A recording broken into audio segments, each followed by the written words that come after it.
Python, and at the same time, why should we use Python? Alright, so let's get started now. So first of all, what is Python?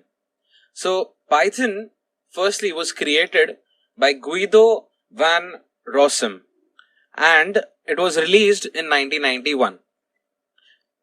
Python is an object-oriented programming language.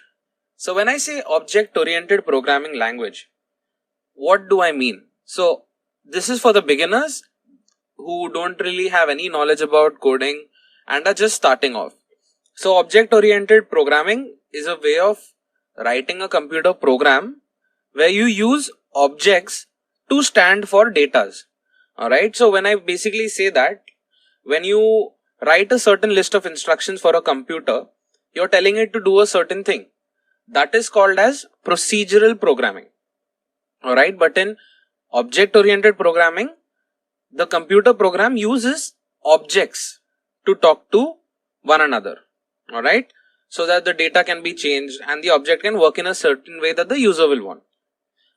And because of this, it helps the developer by allowing the code to be reused by another programmer or maybe by other parts of the program. Okay. At the same time, Python is also an open source programming language, which means that it's freely available for everyone to use and anybody and everybody can use it. There's no payments, nothing to be made. At the same time, Python is an interpreted language. So when I say interpreted language, it does not need to be compiled. Okay, so there is a program, it's called an interpreter. And this interpreter runs Python codes and it can run it on any kind of computer, alright. So what this basically means is that the programmer can change the code and you can immediately see the results. Okay, so this also means that it is slower than a compiled language like C because it's not running a machine code directly, alright. So at the same time, it's a high level language. So when I say high level language, it's kind of like English only. So you can read it and understand what it means. So that way you can focus on what you want to do instead of how you should be doing it. Alright. At the same time, it's very easy to learn. Okay. Very simple programming language. Like I said, it's in English. So it makes it really simple. And at the same time, it's portable. So when I say portable, any system that was basically running C can also run Python. Alright. So that is what is Python. At the same time, we look at why Python. So when we say why Python, like we already discussed, it works on different platforms, right? So when I say different platforms, it can work on Windows, Mac, Linux, Raspberry Pi, whatever you need. The syntax is similar to English, like we saw earlier. It's a high level programming language.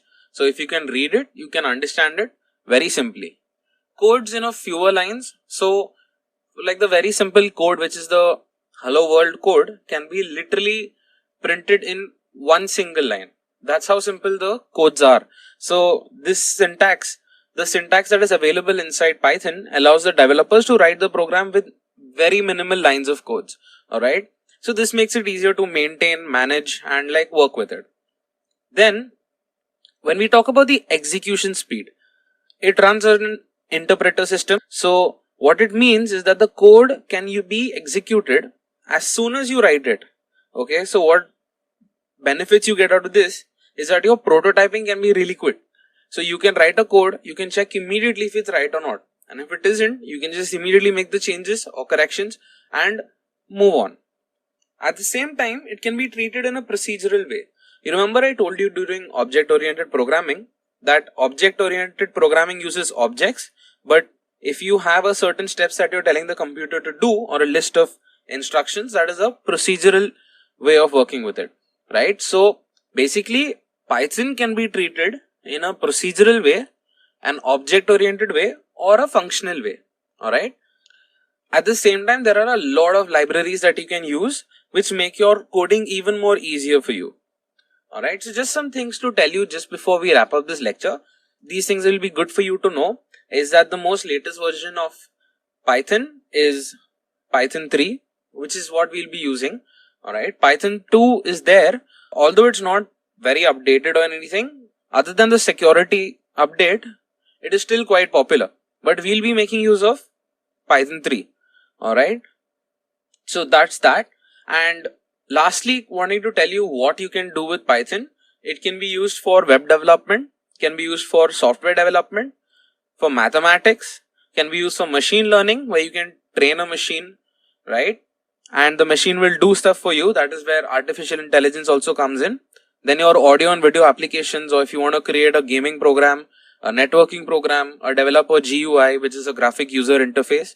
Like if you want to create like a desktop GUI's application, you can do that. And you can also work with complex algorithms in this. So all of these developments and all of these benefits that are there with Python make it a very versatile language, and at the same time you can use it anywhere and everywhere you want and really get a lot of benefits out of it. Alright, so this was it for what is Python and why do we use Python. Alright, so I'll see you in the next lecture, and that is where we're going to get started with the real deal. Alright, so see you. Thank you.